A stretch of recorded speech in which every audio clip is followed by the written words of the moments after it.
Right now, while you're watching this, compound interest is moving. Not somewhere on Wall Street, not in a hedge fund office, in your financial life. In the accounts you opened, in the small print of every product you carry, the formula is always running. The only question it never answers for you is, which direction is it going? For most households in this country, that question has the same answer. And most people won't find out what it is until it has already cost them years. Here's something the financial world rarely explains clearly. Compound interest isn't something you opt into when you're ready. It's not a feature you activate after you've built some savings. It's already active right now, running simultaneously on both sides of your financial life. It's earning someone money today. The question is whether that someone is you. Think about what that means in practical terms. If you're carrying a credit card balance, even a modest one, compound interest is calculating against you every single day. Not monthly, daily. A $5,000 balance at 22% annual interest generates roughly $3 in new debt every single morning before you've made a single decision. That interest gets added to your balance. And tomorrow, the calculation runs on the new higher number, not on the original $5,000, on $5,003, and the day after that on $5,006. That's not a rounding error. That's how compound interest works when it's running against you, quietly, mechanically, without pause. In 1 year, you've paid close to $1,200 in interest on that $5,000. Not reducing what you owe, not making progress, just paying for the right to still owe it. In 2 years, the number climbs higher because you haven't just been paying interest. You've been paying interest on the interest. Now flip the formula. That exact same $5,000 invested at a 10% average annual return compounding monthly in 20 years becomes roughly $36,000. In 30 years, it crosses $85,000. The math doesn't change. The equation is identical.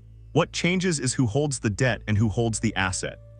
Same force, two completely different outcomes, depending entirely on which side of it you're standing on. This is the switch, and most people spend their entire financial lives without ever seeing it clearly enough to flip it. The financial industry talks endlessly about compound interest as a wealth-building tool, the eighth wonder of the world as it's often called, and that description is accurate on one side of it. What rarely gets mentioned is that the same principle governing your retirement account is also governing your credit card balance. The same mathematics applying to a long-term index fund is applying to every consumer loan you carry. The formula doesn't discriminate. It works with the same precision whether it's multiplying your money or draining it, compounding just as reliably in reverse. Americans are currently carrying over $1.27 trillion in credit card debt. That number didn't come from irresponsible behavior. It came from groceries, medical bills, car repairs, months where income didn't quite cover what life cost. It came from ordinary circumstances meeting an extraordinary mathematical force that compounds daily without announcement, without mercy, and without exception.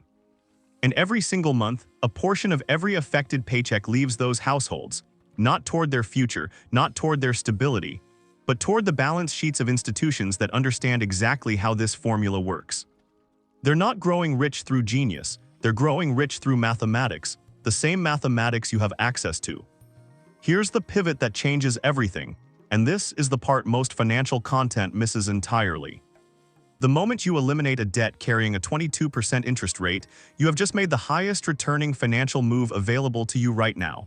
Not a stock pick, not a real estate deal. Not an investment strategy that requires expertise you don't yet have.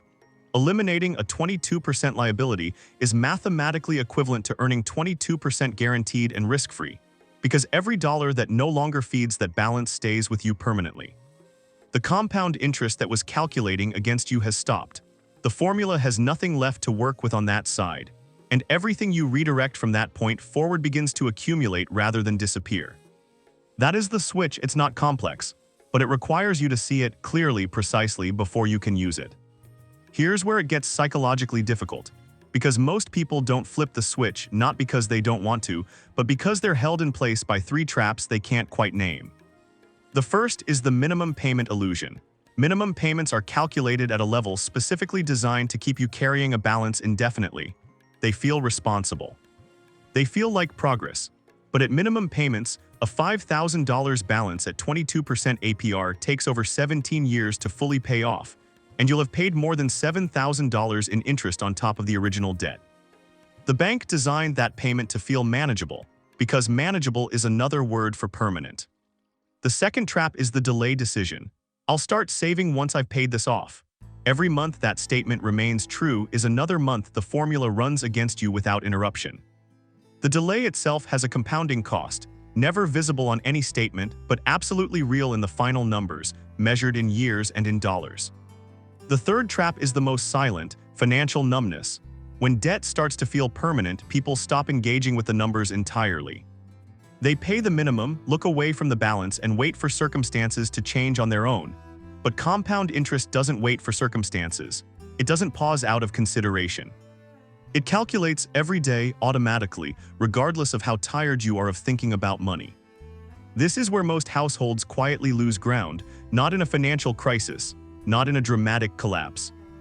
Just in the slow, steady movement of money away from them, month after month, year after year, toward interest charges on decisions made long ago, funded by income earned right now. The financial equivalent of running in place, working hard and staying exactly where you are. That's the real cost of remaining on the wrong side of the formula. So here is the exact sequence that flips it. This is what the switch actually looks like in practice. First, before any debt payoff strategy, before any investment, build a cash buffer. $1,000 to $2,000 held separately, untouched except for genuine emergencies. This step is not optional. Without it, any unexpected expense, a medical bill, a car repair, a week of reduced income, pushes you back to the credit card and resets everything you've built. The buffer is what breaks the cycle. Second, eliminate high-interest debt in order of interest rate. Not by balance size, not by emotional weight. By rate, because rate determines how fast compound interest is running against you on each specific balance. Every additional dollar sent toward the highest rate debt doesn't just reduce what you owe. It reduces the base on which tomorrow's interest is calculated. The formula that was compounding against you begins to slow, then stops. Third, and only after the high-interest balances are cleared, redirect those exact same monthly payments toward accounts that compound in your favor. The behavioral habit is already built. The money was already moving somewhere every month. Now it moves toward your financial foundation instead of away from it. The formula hasn't changed, your position in it has. What's different on the other side isn't dramatic. It doesn't announce itself on any single statement. It's quieter than that. It's the absence of a pressure most people carry so consistently they've forgotten what it feels like without it. The low-level awareness that one unexpected expense stands between you and a real problem. That awareness begins to fade slowly, then more steadily, as the formula shifts direction and time begins working for you instead of against you. Every month that passes becomes an asset instead of a liability. Every dollar that used to disappear into interest charges now stays and compounds in your direction. Not quickly, not dramatically, but reliably, mathematically, in the same way it was draining you before, just reversed. Here's what's worth sitting with as this ends. Compound interest has been active in your financial life for as long as you've carried a balance or held a savings account. This video didn't start that. What it may have changed is whether you're now watching it consciously, aware of which side of the formula you're on today, and whether you intend to stay there. The math calculates automatically, every day, whether you're thinking about it or not. The switch doesn't flip itself.